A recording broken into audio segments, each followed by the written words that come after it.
안녕하세요, 타럽입니다.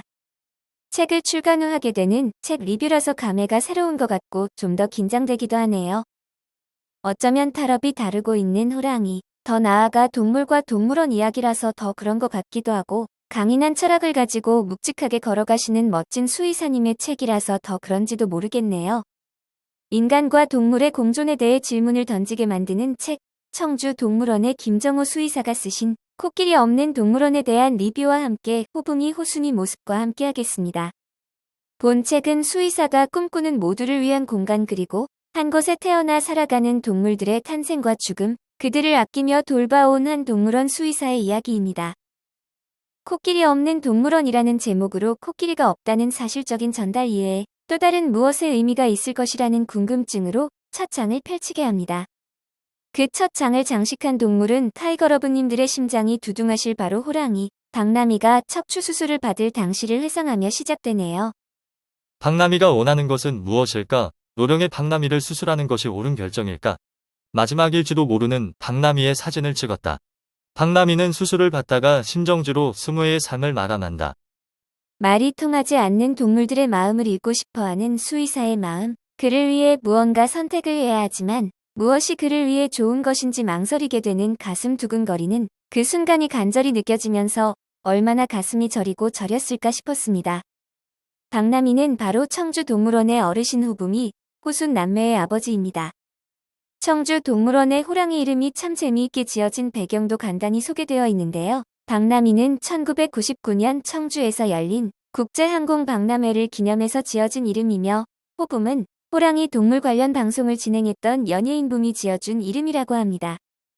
여우, 독수리, 거북이, 표범, 얼룩말과 미니말, 펭귄, 백로, 사자 등등 동물원 동물들의 삶과 환경, 여러 에피소드들에 대해서 진솔한 이야기가 담겨 있는데요. 동물원이라는 특수 환경에서 그들의 종족 번식, 인위적인 중성화 수술 등 개체수 관리와 수의사로서 겪어야 하는 인내와 아픔, 그리고 기다림에 대한 내용들을 보게 됩니다. 잔잔하게 이어지는 글이지만 읽으면 읽을수록 수의사님의 떨림이 느껴지는 건 왜일까요?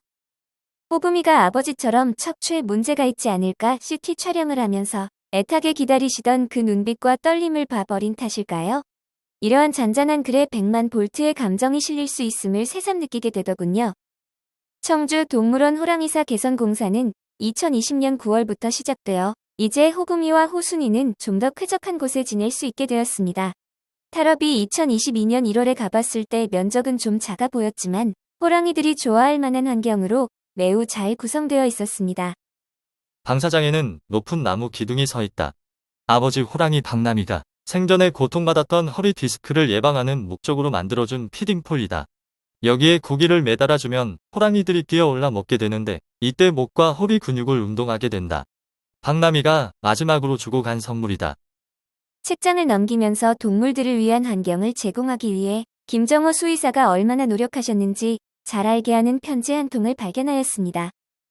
열악한 지방동물원의 재정을 지자체로부터 작은 예산을 받아 지금의 개선이 이루어지기까지 얼마나 많은 피땀을 흘리셨을까? 그것은 동물원을 사람들을 위한 구경거리가 아닌 동물들의 보존과 보호 및 치료 목적인 생추어리 철학을 가지고 있기에 이런 때와 장소를 가리지 않는 노력이 가능하지 않았나 싶었습니다. 시장님께 야생동물 수의사를 꿈꾸던 대학 시절 실습생으로 시작해서 동물원에 입사한 지 20년이 되었습니다. 지금 호랑이와 여우는 전에는 미처 느껴보지 못한 햇빛과 비를 맞으며 흙바닥을 파고 구르고 장난을 칩니다. 동물들과 직원들을 대신해서 시장님께 진심으로 감사드리고 있습니다. 2021년 3월 7일 동물원에서 김정호 올림. 관람객 입장에서 보는 동물과 동물원과 달리 수의사 입장에서 동물과 동물원 상황을 알아가는 건 무척이나 새로웠고 어쩜 충격적이기도 했습니다. 어린이들이 너무 좋아하는 새에게 모이 주는 이벤트. 누구나 한 번쯤은 날아들고 모이 먹는 모습에 환호를 지르고 감탄을 했을 것입니다. 그런데 그런 이벤트를 만들기 위해 그 새들은 전에 굶어야 하고 이것으로 소화병에 걸리기도 한다는 사실이었습니다. 과연 사람이 받는 행복이 그들의 행복과 일치하는 것일까 질문을 던지게 합니다.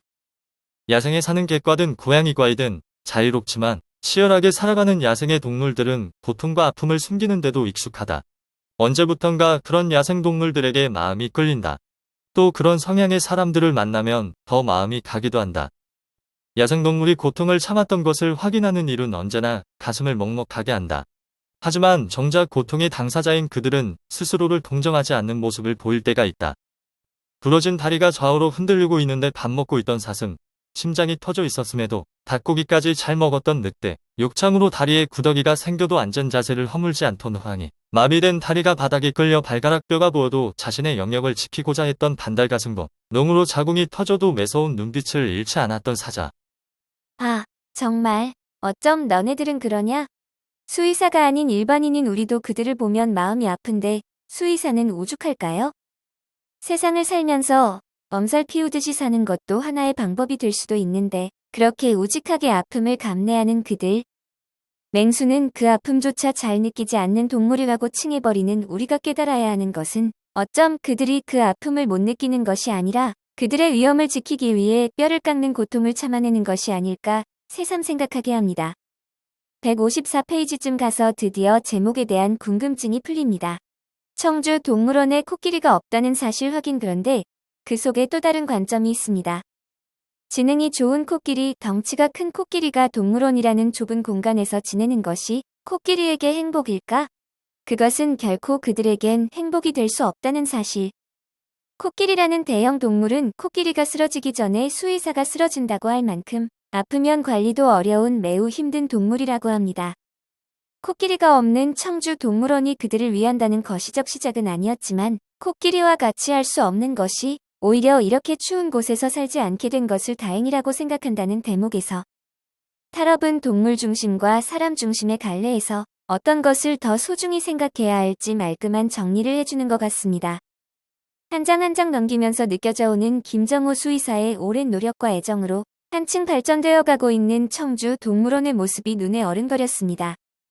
동물원을 바라보는 관점을 다각도에서 쳐다봐야 함을 다시 한번 깨치게 한 책. 동물과 인간의 공존이 이상이 아닌 현실에 대해 고민하게 한 책으로 어디서도 들을 수도 없고 볼 수도 없는 이야기 황금 보따리가 가득한 책이었습니다.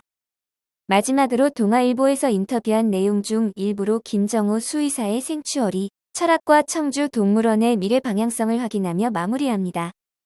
사람들은 동물권을 위해 동물원을 없애자고 해요. 하지만 해외에서 온 동물들을 당장 방사했다간 낯선 환경에 적응하지 못하고 금방 죽고 말 겁니다. 전문가 보호가 필요한 멸종 위기종도 많습니다. 그가 내놓은 결론은 보수로서의 동물원이다.